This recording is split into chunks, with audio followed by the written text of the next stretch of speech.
በርካታ የማንቸስተር ሲቲ ተጫዋቾችና ፔፕ ጋርዲዮላ አርሰናል ላይ እንግዲህ የስነ ልቦና ጨዋታ ገና ካሁኑ ለመጫወት ሙከራ እያደረጉ ይገኛሉ።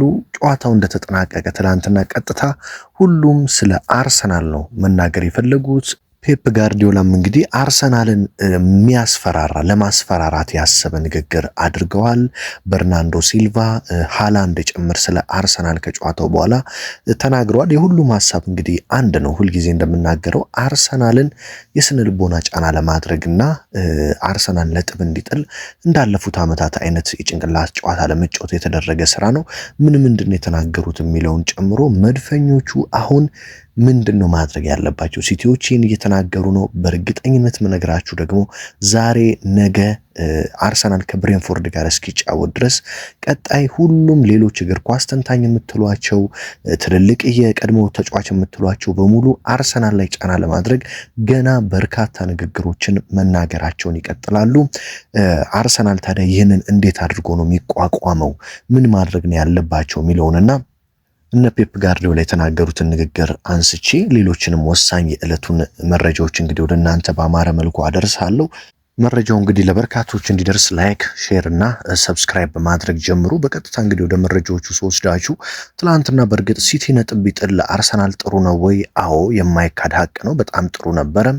ነገር ግን ሲቲ ነጥብ ባይጥልም መድፈኞቹ ዘንድሮ ያለማንም እርዳታ በራሳቸው ብቃትና ጥበብ የዘንድሮን የእንግሊዝ ፕሪሚየር ሊግ ዋንጫ በእጃቸው ማስገባት የሚችሉበት አቅምም እድልም አላቸው። ነገር ግን የሲቲ ተጫዋቾችና አሰልጣኝ ፔፕ ጋርዲዮላ ከጨዋታው መጠናቀቅ በኋላ አርሰናል ላይ ጫና ለማድረግ መጀመሪያ እንግዲህ በርናንዶ ሲልቫ ነው የተናገረው። ይህ ተጫዋች እንደምታውቁት ባለፉት ዓመታት የአርሰናል ተጫዋቾችን ሜዳ ላይ ከመሳደብ አልፎ አርቴታን ከመሳደብ አልፎ ብዙ ጫናዎችን በአርሰናል ላይ ለማድረግ ሲሞክር የቆየ ተጫዋች እንደሆነ እናውቃለን።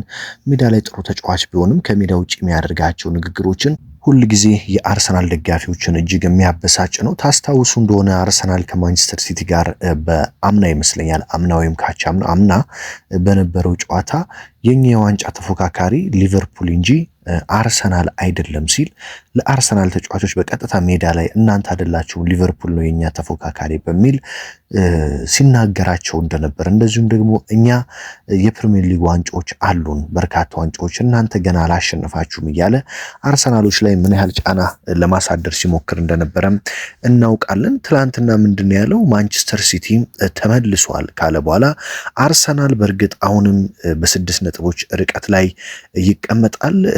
በ6 ነጥቦች ርቀት ላይ ነው የሚገኘው። ጨዋታውን ከማድረጋችን በፊት በሊቨርፑል ከተሸነፍን ሁሉም ነገር እንደሚያበቃና አርሰናል ዋንጫውን እንደሚያነሳ እናውቅ ነበር። ስለዚህ ዛሬ ግዴታ ማሸነፍ እንዳለብን ነው ተነጋግረን ወደ ሜዳ የገባ ነው።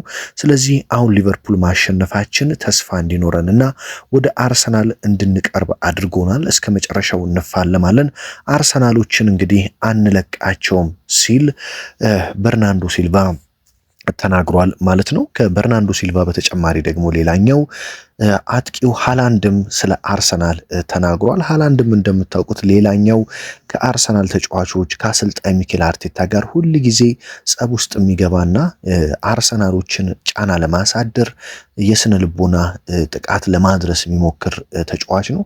አምና እንኳን ታስታውሱ እንደሆነ አርቴታን ተረጋጋ፣ ስቴ ሃምብል ተረጋጋ፣ ገና ነህ፣ ትሁት ሆነ ቆይ ዋንጫውን እስክታሳካ ብሎ ሲናገረው እንደነበር እናስታውሳለን። ከዚያ የአርሰናል ተጫዋቾች ለምን አርቴታን ትናገራለህ በሚል ከሃላንድ ጋር ሊጣሉ ሙከራ ሲያደርጉ የአርሰናሉ ሉዊስ ስኬሊን እንደው አንተ ደግሞ ማን ሲል እንግዲህ እንደገፈተረውና እንደሰደበው እናስታውሳለን። ታዲያ ሃላንድም ከትላንትናው ጨዋታ በኋላ ምንድን ያለው? አንድ ወሳኝ ንግግር ነው የተናገረው። ይሄ የእንግሊዝ ፕሪሚየር ሊግ ነው፣ ምንም ነገር ይፈጠራል። ካሁን በኋላ ያለውን ሁሉ ለማየት ዝግጁ ነን። መድፈኞቹ አርሰናሎችን ነጥብ ሊጥሉ ይችላሉ፣ እኛም ደግሞ ነጥብ ሰብስበን ልንበልጣቸው እንችላለን። ይሄ ፕሪሚየር ሊግ ነው፣ ምንም ነገር ይፈጠራል። ስለዚህ መቼም ተስፋ አንቆርጥም ሲል በአርሰናል ላይ አሁንም ተስፋ እንዳላቸውና አርሰናልን በልጠው ዋንጫውን ማሳካት እንደሚችሉ ተናግሮ ነበረ። ሃላንድ ይህንን ንግግር በርናንዶም ሲልቫ ያንን ንግግር ያደረገው ለምን እንደሆነ ይገባቸዋል ብዬ አስባለሁ።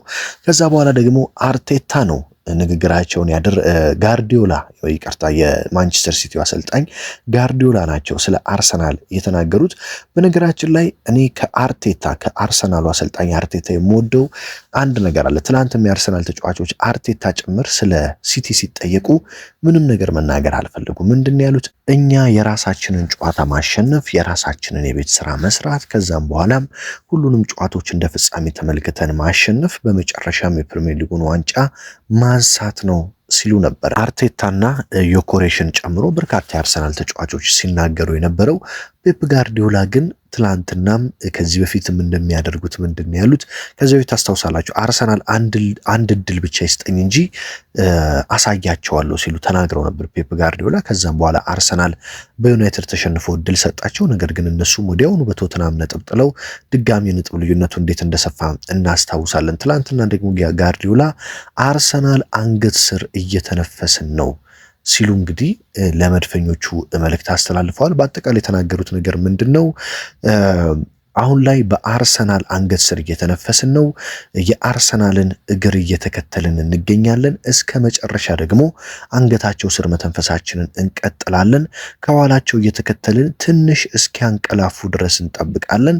ከዛ በዛ ቅስፈት ያገኘነውን እድል እንጠቀምበታለን ሲሉ አርሰናልን እስኪያንቀላፋ ድረስ እየተከተልን እንጠብቀዋለን ሲሉ አርሰናል ማንቀላፋቱ አይቀርም የሚል ነገር ለመናገር መሞከራቸው በርካታ ደጋፊ ችን አበሳጭቷል። ዶሚኒክ ስቦዝ ላይ ያስቆጠረው ቅጣት ምትም አርሰናል ላይ ያስቆጠረውን ነው እኛ ላይ የሚያስቆጠረው፣ አርሰናል ላይ የሰራውን ስራ ነው እኛ ላይ የሰራው ሲሉ ፔፕ ጋርዲዮላ ተናግረዋል ማለት ነው። እንግዲህ ጋርዲዮላ ከቅርብ ጊዜ ወዲህ እንግዲህ እንደዚህ ታች እየወረዱ በተለይ በዘንድሮ የውድድር ዓመት እና ባለፈው ዓመት ዋንጫ ባጡበት ዓመት ለመናገር ብዙ ጊዜ አርሰናልና አርቴታን ለመናገር ሙከራ ያደርጋሉ።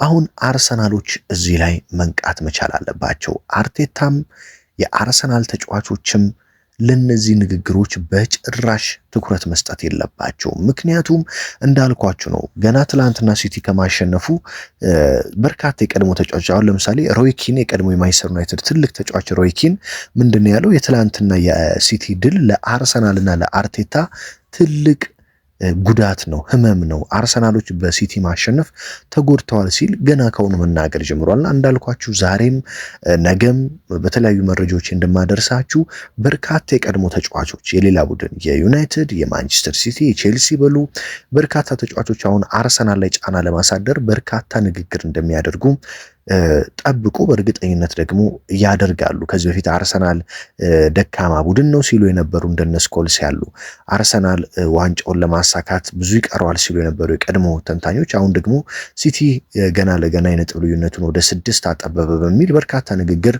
መናገራቸው አይቀርም። ገና ከትላንት ነው እንግዲህ ሮይኪን ጨዋታው እንደተናቀቀ ይህንን የተናገረው። ፔፕ ጋርዲዮላም ሲልቫም ሃላንድም ሁሉም አርሰናል ላይ ጫና ለማሳደር ከዚህ በላይ ከፍተኛ ንግግሮችን ማድረጋቸው አይቀርም። ስለዚህ አርሰናሎች እንዳልኳችሁ በተለይ አሰልጣኝ ሚኬል አርቴታ አሁን ነው ትልቁን ስራ መስራትና የመድፉን ተጫዋቾች በሙሉ ከፍተኛ የሆነ ጥንቃቄ፣ ከፍተኛ የሆነ በራስ መተማመን መጨመር ያለባቸው። በተለይ ማንቸስተር ሲቲ ከአርሰናል ቀድሞ ነው ቀጣይ ጨዋታውን ፕሪሚየር ሊጉን ሮብ ዕለት ነው ምሽት በሜዳው ከፉልሃም ጋር ሲቲ ጨዋታውን የሚያደርገው። ስለዚህ ሲቲንን ጨዋታ በሜዳው ነው የሚያደርገው። ፉልሃም ያለበት ወቅታዊ አቋም ያን ያህል አስተማማኝ አይደለም። ያለፉትን 2 ተከታታይ ጨዋታዎች ተሸንፎ ነው የሚመጣው። ስለዚህ ይህንን ጨዋታ ሲቲ የማሸነፍ እድል አለው። ማንቸስተር ሲቲ ይህንን ጨዋታ ካሸነፈ ከአርሰናል ጋር ያለውን የነጥብ ልዩነት ወደ 3 ያጠባል። ሐሙስ ዕለት አርሰናል እስኪጫወት ድረስ ማለት ነው። ስለዚህ የዛኔ ደግሞ ሌላ ንግግሮች ይቀጥላሉ። ሲቲ ሮብ የሚያሸንፍ ከሆነ አርሰናል ሐሙስ እስኪጫወት ድረስ ገና በርካታ የስነ ልቦና ንግግሮችን ማድረጋቸው አይቀርም። ስለዚህ አርቴታ ለተጫዋቾቻቸው ያለፉትን ዓመታት ስህተት እንዳይደግሙ፣ ሜዳ ላይ ድንጋጤ በጭራሽ እንዳይኖር፣ በራሳቸው እንዲተማመኑ አርሰናል ዋንጫውን የሚያነሳው በማንም እርዳታ ሳይሆን በራሱ በቡድኑ ብቃት በተጫዋቾቹ ብቃት እንደሆነና እያንዳንዱን ጨዋታ እንደ ፍጻሜ እየተመለከቱ እንዲጫወቱ ያላቸውን ሁሉ እንዲሰጡ ደማቸውን ላባቸውን እንዲያፈሱ ማስጠንቀቅና ከፍተኛ የሆነ በራስ መተማመን እንዲሰማቸው ማድረግ አለባቸው። አሁን መድፈኞቹ ተጫዋቾች እየተጎዱባቸው ነው። እንደ ሳካ እንደ ኦዴጋርድ ያሉ ተጫዋቾች ጉዳት ላይ ነው የሚገኙት። እነ ሜሪኖ ጉዳት ላይ ናቸው። የትሮሳርድ ምን ያህል ጊዜ ከሜዳ እንደሚርቅ አልታወቀም። ነገር ግን የፈለገ ቢሆን አሁን እጃቸውን የገባ ዋንጫ ለማንም አሳልፈው የሚሰጡበት ጊዜ ስላልሆነና አርሰናል አስተማማኝ ብቃት ላይ የሚገኝ አስተማማኝ የማሸነፍ እንደዚሁም ደግሞ እያንዳንዱ ተጫዋቾች የሚችሉትንና ከምንም ነገር ማድረግ የሚችሉ ተጫዋቾች በመሆናቸው በዚህ ራሳቸው ላይ ከፍተኛ በራስ መተማመን በመጨመር እያንዳንዱን ጨዋታ በማሸነፍ ሲቲን ተስፋ ማስቆረጥና መጣል አለባቸው። እንደምታውቁት አስቶን ቪላ በ9 ነጥብ ርቀት ላይ ነው። ሌሎችም ከዋንጫ ፉክክር ወጥተዋል ብዬ አስባለሁ። አሁን የቀረው ማንቸስተር ሲቲ እና አርሰናል ብቻ ነው በዋንጫ ፉክክሩ። ስለዚህ መድፈኞቹ ደግሞ ቀጣይ ማድረግ ያለባቸው ማንቸስተር ሲቲን ተስፋ ማስቆረጥ ነው። በተለይ እንደምታውቁት ኢትሃድ ላይ ጨዋታ ስላለው አርሰናል እስከዛ ድረስ ሲቲ ነጥብ የሚጥልባቸው በርካታ ጨዋታዎች ሊኖሩ ይችላሉ። ከኒውካስትል ጋር ጨዋታ አለው ሲቲ በቀጣይ ከፉላምም ጋር ቀላል የሚባል ጨዋታ አይደለም። ስለዚህ መድፈኞቹ እያንዳንዱን ጨዋታ እያሸነፉ ሲቲን ተስፋ ማስቆረጥና የፕሪሚየር ሊግ ዋንጫ እንደሚገባቸው ሲቲ ከዚህ በፊት አርሰናልን ሁለተኛ አድርገው ዋንጫውን እንዳሳካ መድፈኞቹ ደግሞ ሲቲን ሁለተኛ አድርገው ዋንጫ በማሳካት በቀላቸውን የጠማቸውን ዋንጫ በማምጣት ጣፋጩን በቀል ለማግኘት እንግዲህ መታገል ይኖርባቸዋል ብዬ አስባለሁ። ስለዚህ የአርሰናል ተጫዋቾች ካሁን በኋላ ከፍተኛ የሆነ ትግል በሜዳ ላይ ይጠብቃቸዋል። እንደምታውቁት ፕሪሚየር ሊጉ እያለቀ ሲመጣ ላለመውረድ የሚጫወቱ ቡድኖች እጅግ በጣም ያስቸግሯቸዋል። ለሻምፒዮንስ ሊግ የሚጫወቱ ቡድኖች በጣም ያስቸግሯቸዋል። ለኢሮፓ ሊግ፣ ለኮንፈረንስ ሊግ የሚጫወቱ ቡድኖች በከፍተኛ ሁኔታ ይፈትኗቸዋል።